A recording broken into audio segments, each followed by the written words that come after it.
여러분 안녕하십니까. 나우경제브리핑의 김종성입니다. 외국인이 적극적으로 매수에 나서고 있지만 기관의 매물이 부담스러운 모습입니다. 오늘 코스피가 0.3%, 코스닥이 0.2% 정도 오르면서 출발을 했지만 아래쪽 방향으로 계속해서 내려가는 모습을 보여주고 있습니다.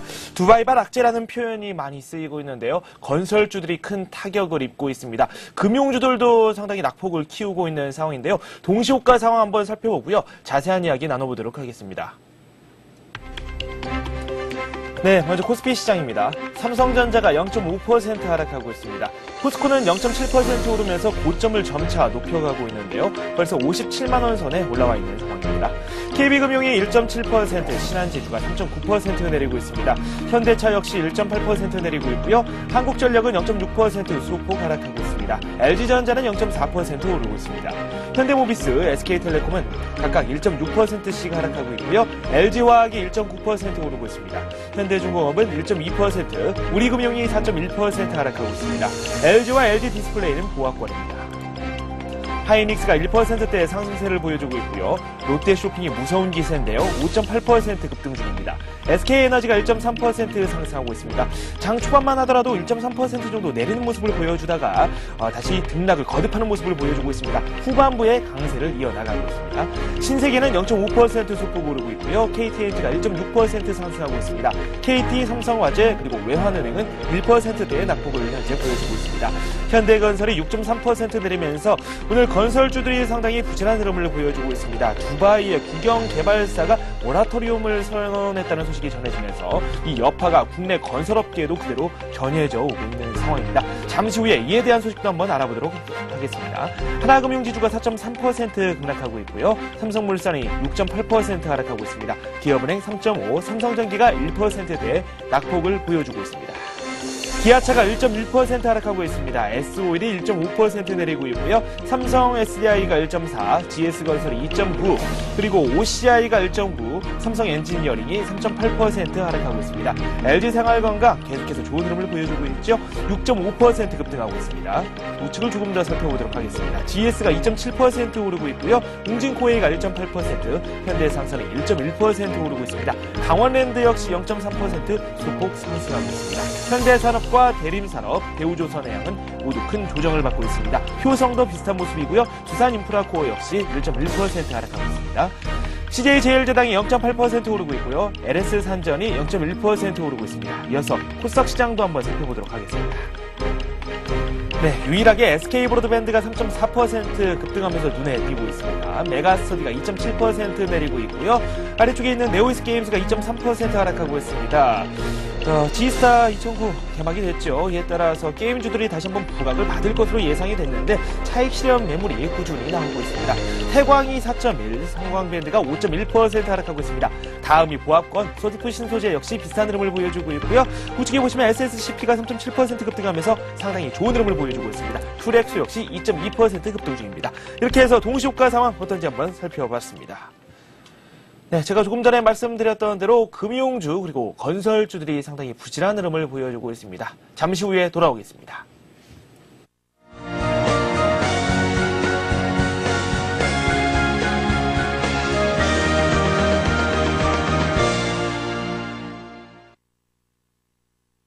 네, 오늘의 마감 상황 알아보도록 하겠습니다. 최은정 아나운서 나와 있습니다. 안녕하세요. 네, 안녕하세요.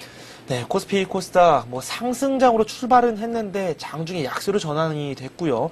코스닥 쪽은 그래도 근근히 상승하는 움직임을 보여주기도 했는데 역시나 좀 부진해요.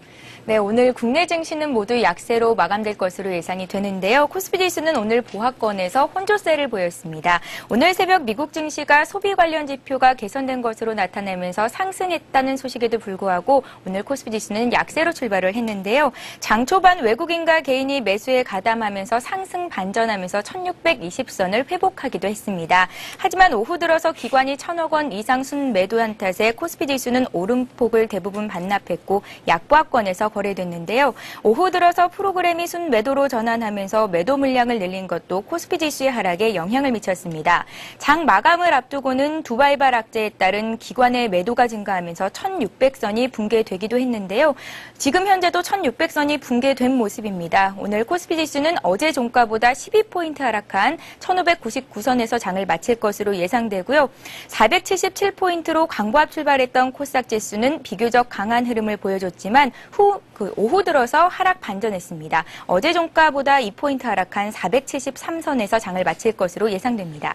네, 코스피가 현재 1600선이 무너진 상황으로 현재는 집계가 되고 있습니다. 수급 상황이 좋지 않았던 것으로 풀이가 됐는데요. 일단 외국인 같은 경우는 매수를 하면서 장을 주도하는 모습을 보여줬습니다.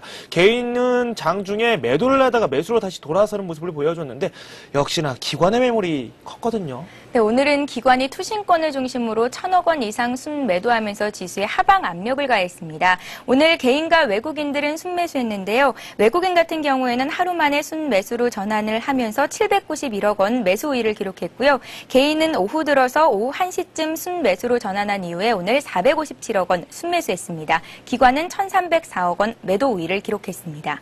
네, 프로그램 쪽에서는 차익 거래에서 매물이 꽤 나왔습니다. 1,000억 원 넘는 매물이 나왔고요. 비차익 거래에서는 매수 우위를 보였는데 차익 거래를 이겨내지 못하는 모습을 보여줬습니다. 이어서 코스닥 시장도 한번 살펴보도록 하겠습니다. 어떻습니까? 네, 코스닥 쪽에서는 오늘 개인과 외국인이 순매수했고 기관이 팔자세를 보였는데요. 외국인이 장 막판 들어서 다시 순매수로 전환한 모습입니다. 외국인들이 현재 1억 원가량 순매수하고 있는 것으로 나타나고 있고요. 개인 역시 매수에 가담하면서 오늘 25억 원 순매수했습니다. 기관은 6억 원 정도 매도 우위를 기록했습니다. 네, 이어서 업종으로 한번 살펴보도록 하겠습니다. 일단 낙폭이 컸던 업종이 상당히 많았거든요. 그 중심으로 한번 살펴볼까요? 네, 오늘 업종별로는 두바이발 악재로 건설 업종이 3%대의 조정을 받았고요. 그 밖에 은행 업종과 금융 업종도 오늘은 2%대의 낙폭을 보여줬습니다. 반면에 철강 금속 업종과 전기전자 업종 같은 경우에는 장 막판 들어서 하락 반전한 모습인데요. 철강 금속 업종은 비교적 강한 움직임을 보여줬습니다.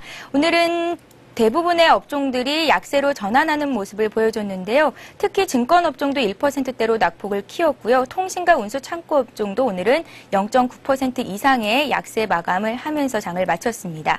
자, 오늘 특징을 보인 종목들, 업종들을 살펴보겠습니다. 최근 정부 정책 발표에 테마주들이 반짝이는 움직임을 보이고 있는데요. 지난 20일 발표된 정부의 관광 선진화 정책에 더불어서 해외 송출객 수가 증가할 것이라는 전망이 나오면서 오늘 여행주와 카지노 관련주가 강세를 보였습니다. 여기에 신종플루가 점차 진정되는 모습을 보이고 있고 원달러 환율도 장중 하락하면서 여행주와 카지노 관련주의 상승세에 힘을 불어 넣어줬는데요. 하나투어는 2% 상승하면서 45,350원의 장을 마쳤습니다. 하지만 종목 간에는 등락이 엇갈렸습니다. 세계투어 같은 경우에는 오전 중에는 6% 급등하기도 했지만 장중 급락하면서 급등락이 심한 모습을 보여줬습니다. 네, 그리고 오늘 자전거 관련주의 상승세도 두드러졌는데요. 최근 정부가 결정한 온실가스 감축안과 관련해서 그 일환으로 자전거 활성화 등이 거론된 데 따른 것으로 풀이됩니다. 삼천리 자전거가 1%대로 올랐고요. A모션과 선우중공업, 참좋은 레저 등도 2% 이상의 강세 흐름을 보여줬습니다. KDC와 잘만테크, 현대IT 등 3D 테마주에 속해 있는 종목들도 하루 이틀간의 조정을 보인 이후 오늘 또다시 폭등하는 모습을 보여줬습니다. 특히 KDC는 3D 입체 영상 기술 선도와 관련해서 올 IT 이노베이션 대상에서 직영부 장관상을 수상하는 등 연이은 호재로 주가가 급등세를 타면서 테마를 주도하고 있는데요. 현대 IT도 오늘 3% 급등했고요. 잘만테크는 6%대로 오르면서 3,205선에서 종가를 찍었습니다. 네, 오늘 전반적으로 좀 부진한 장이었지만 그래도 몇몇 테마들은 아주 좋은 힘을 발휘하는 모습을 보여주기도 했습니다. 이어서 상한가 기록한 종목들 어떤 종목들이 있는지도 한번 살펴보도록 하겠습니다. 소개해 주시죠. 네, 오늘 가격 제한폭까지 오른 종목들 보겠습니다. 3분기 실적에 대한 기대감으로 지난달 급락했던 인포뱅크가 신규 광고 서비스에 대한 기대감이 고조되면서 오늘 상한가까지 올랐습니다. 그 밖에 미래컴퍼니와 태산 LCD, 팜스코 등도 가격 제한폭까지 오른 모습을 보여줬습니다. 네, 이어서 아시아 지역 증시도 한번 살펴보도록 하겠습니다. 전반적으로 약세장이 펼쳐지고 있습니다. 일본 증시가 장중에 반등을 꾀한 모습을 보여주기도 했는데 약세로 마감되는 모습이네요. 네, 일본 증시는 오전 중 강세로 마감했지만 오후 들어서 낙폭을 조금 더 키우면서 하락으로 장을 마칠 것으로 예상됩니다. 국제유가 및 원자재 가격 상승에 따라서 상품 관련주가 강세를 보이기도 했는데요. 하지만 엔달러 환율이 86엔선까지 떨어지면서 수출주가 오늘 부담을 받았습니다. 일본 니케이 지수는 0.6% 정도 조정을 받으면서 9,383선에서 장을 마쳤습니다. 그 밖에 주요 아시아 증시 흐름 보겠습니다. 네, 오늘 주요 아시아 증시는 전반적으로 약한 모습을 보여주고 있습니다. 중국 증시가 2%대로 낙폭을 점차 키우고 있는데요. 정부의 정책 변화에 대한 관망 무드가 강해지면서 오후 들어서 낙폭을 키우고 있는 모습입니다. 조만간 개최되는 경제 공작 회의를 앞두고 정부의 정책을 지켜보자는 관망 심리가 강해지고 있다는 분석인데요. 바오산 철강을 비롯한 철강주가 하락하고 있고요. 은행주도 약세를 보이고 있는 것으로 풀이됩니다. 오늘 홍콩 증시 역시 1%대로 낙폭을 키우고 있는데요. 대만 증시는 어제 미국의 지표 개선에 힘입어서 수출주를 중심으로 상승했지만 이내 하락 반전했고 현재 약보합권에서 거래되고 있는 모습입니다. 네, 이어서 환율 시장도 한번 살펴보도록 하겠습니다. 1원 80전 내린 1151원 50전에 첫 거래가 이루어지는 모습이 나왔는데 장중에 계속해서 상승 곡선을 또 그리는 모습이거든요. 어떻습니까? 네, 원달러 환율이 장중 상승 쪽으로 가닥을 잡은 이후에 계속해서 오르는 모습을 보여줬는데요. 차트 보면서 설명드리겠습니다. 네, 오늘 서울 외환시장에서 원달러 환율은 어제 종가보다 1원 80전 하락한 1151원 50전에 장을 시작했습니다. 이후에는 1150원까지 낙폭을 키우면서 1140원대 진입을 시도하기도 했는데요. 이후에는 완만한 오름세를 보이면서 다시 1150원 선 중반선까지 올라왔습니다. 시중은행의 한 외환딜러는 1150원 선이 잘 뚫리지 않자 수출업체의 결제 수요가 나오면서 환율이 상승했다고 분석했는데요. 외환당국이 1150원대 환율을 지키기 위해서 개입할 것이라는 경계 심리도 퍼져 있다고 전했습니다. 국내 증시에서는 외국인 투자자들이 코스피 시장에서 700억 원 이상가량의 주식을 순매수하면서 환율 추가 상승에 부담을 주기도 했지만 다시 1150원대 중반선까지 오른 모습입니다. 네, 오늘 원달러 환율은 2원 상승한 채 마감이 됐습니다. 1150원 30전에 마감이 됐고요. 이어서 다른 마감 지수 한번 살펴보도록 하겠습니다. 코스피, 코스닥 모두 하락했습니다. 코스피가 0.7% 하락했는데요. 1599포인트로 마감됐습니다. 1600선이 무너졌군요. 코스닥은 0.5% 내리면서 473포인트를 기록했습니다. 네, 이어서 자세한 오늘장 소식 더 살펴보도록 하겠습니다. 신한금융투자의 최승훈 과장 전화 연결돼 있습니다. 안녕하십니까? 예, 안녕하십니까? 네, 오늘 우리 시장 좀 부진한 흐름이 나왔습니다. 장중에 반등을 꾀하기도 했는데 좀 부진했죠? 예.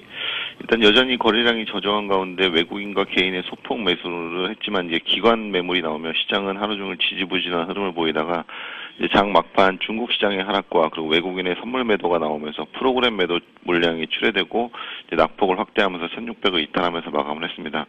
외국인과 기관의 매매는 뭐 뚜렷한 특징 없이 이제 일부 중국 관련 업종으로의 매수세가 소폭 유입이 됐고 기관은 건설 그리고 외국인은 금융주로의 좀 매도세가 나타난 게 좀 특징적이었습니다. 중국 위안화 절상 문제로 인해서 철강 등 소재주 그리고 중국 내수 관련 업종인 롯데쇼핑, 오리온 등이 좀 강세를 보였고 환율 관련해서 항공, 여행, 호텔 업종도 강세를 보였습니다. 반면 두바이 국영 개발사의 모라토리엄 선언으로 인해서 건설주는 약세를 보이면서 마감을 했고 이제 코스닥은 테마주들을 위주로 급등락을 보이면서 활발한 움직임을 보였지만 역시 같이 하락 마감을 했습니다. 네, 그랬군요. 두바이발 악재가 우리 시장에 조금 좋지 않은 영향을 많이 미쳤는데 구체적으로 어떤 영향이 있었는지 특징 업종 한번 상황 살펴볼까요?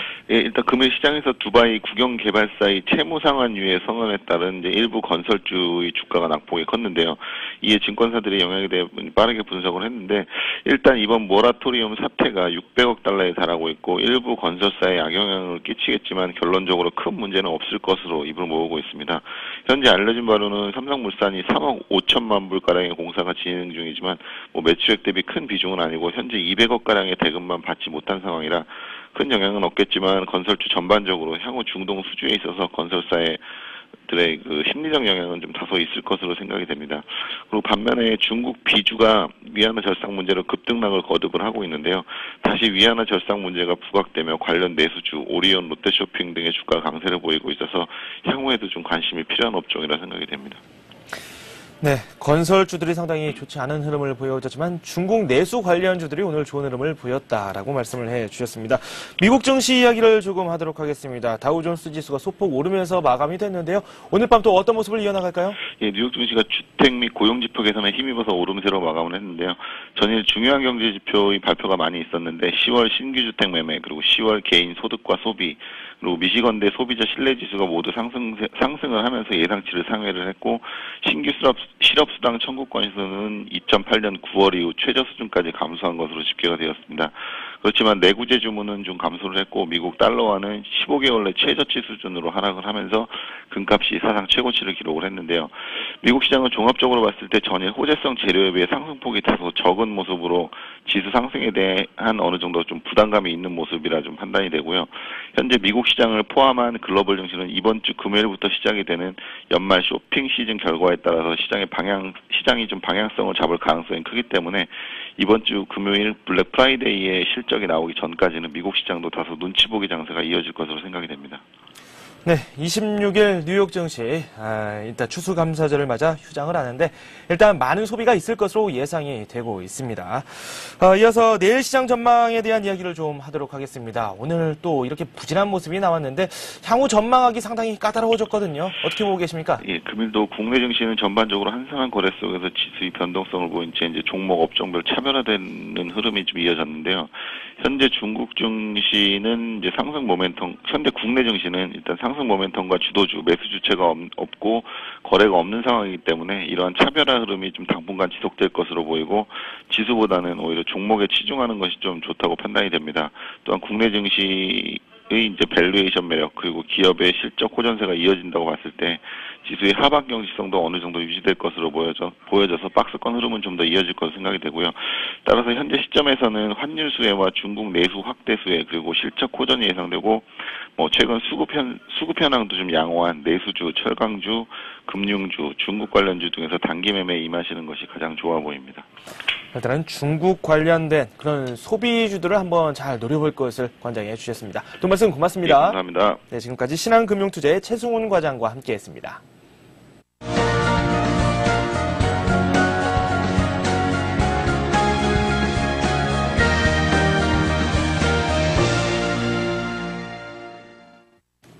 이 시각 주요 뉴스입니다. 아랍에미리트 두바이 정부의 국영개발회사 두바이월드와 자회사 나크힐이 채무 상환 연기를 요청했습니다. 두바이는 인공섬 팜아일랜드 프로젝트를 맡아온 나크힐이 다음 달 14일 예정인 35억 달러의 이슬람 채권 상환을 6개월 연기해 주도록 채권단에 요청했다고 밝혔습니다. 또한 나크힐의 모그룹인 두바이월드도 590억 달러 규모의 채권 상환을 내년 5월까지 역시 6개월 늦춰줄 것을 채권단에 요청한 것으로 알려졌습니다. 이에 따라 국내 건설업계 수주에 불똥이 튀는 게 아니냐는 우려가 커지고 있습니다. 현재 두바이월드와 관련된 국내 기업 프로젝트로는 삼성물산이 두 곳에서 4억 2천만 달러 규모의 교량 공사를 진행 중인 것으로 알려졌습니다. 현대건설, GS건설, 대우건설, 삼성엔지니어링, 성원건설 등 아랍에미리트에 진출한 다른 국내 건설업체는 두바이월드나 나크힐에서 수주한 공사가 없는 것으로 나타났습니다. 남북이 개성공단의 새로운 발전상을 모색하기 위해 다음 달 중 중국과 베트남의 최첨단 공단 시설에 시찰에 나설 계획입니다. 통일부 고위당국자는 개성공단을 국제적으로 경쟁력 있는 공단으로 육성하기 위해 남북한이 공동으로 해외공단을 시찰하기로 했으며 북한과는 합의가 돼 있는 상태라고 밝혔습니다. 이번 시찰은 정부가 지난 6월 제2차 남북 개성공단 실무회담을 통해 제의한 내용을 북측이 수용한 데 따른 것으로 향후 남북 당국 간 대화 재개로 이어질 수 있을지 주목됩니다. 시찰단은 남북이 각각 10명으로 구성되며 시찰 기간은 다음 달 12일부터 열흘가량 계획 중인 것으로 알려졌습니다. 철도 노조가 오늘 새벽부터 전면 파업에 돌입했지만 수도권 전동차와 여객 열차는 대부분 정상적으로 운행되고 있습니다. 한국철도공사는 일부 수도권 전동차의 경우 출근길에 운행에 차질을 보이기도 했지만 대체 인력과 군 병력이 투입되면서 오후 들어 안정세를 보이고 있다고 밝혔습니다. KTX를 비롯한 여객 열차도 현재까지 정상 운행 중에 있습니다. 하지만 대부분의 화물열차 운송 작업이 중단돼 수출입 물류 수송에 차질이 예상됩니다. 내년부터 3년간 적용될 한국은행의 중기 물가 안정 목표가 소비자 물가 상승률 3%를 기준에 상하 1%포인트로 정해졌습니다. 한국은행은 금융통화위원회를 열고 물가 허용 범위를 현재 2.5에서 3.5%에서 2010년에서 2012년에는 2에서 4%로 확대한다고 밝혔습니다. 한은은 최근 소비자 물가 움직임과 주요국 사례 등을 감안해 결정했다며 소비자 물가의 변동성을 고려했을 때 기존 변동 허용폭인 상하 0.5%는 다소 좁다고 설명했습니다. 또한 내년 이후 경제적 불확실성이 지속되는 데다 국제 원자재 가격과 환율 등의 움직임에 따라 물가 변동폭이 확대될 수 있다는 점도 고려했다고 덧붙였습니다. 한은은 또 현재는 특정 연도의 물가가 허용 범위를 넘어도 3년 평균이 범위에 들면 목표를 달성한 것으로 평가했지만 내년부터는 매년 범위에 들어가도록 노력하겠다고 밝혔습니다. 네, 우리 기업이 4분기 실적 상당히 좋지 않을 것이라는 평가가 많이 나왔습니다. 하지만 일각에서는 4분기 실적 의외로 괜찮을 수 있다라는 이야기가 조심스럽게 나오고 있습니다. 3분기까지 기업 실적이 예상치를 뛰어넘었고 점차 확대되고 있는 중국 내수시장 점유율이 큰 힘이 될 것이란 전망입니다. 오늘 저희가 준비한 소식은 여기까지입니다. 여러분 고맙습니다.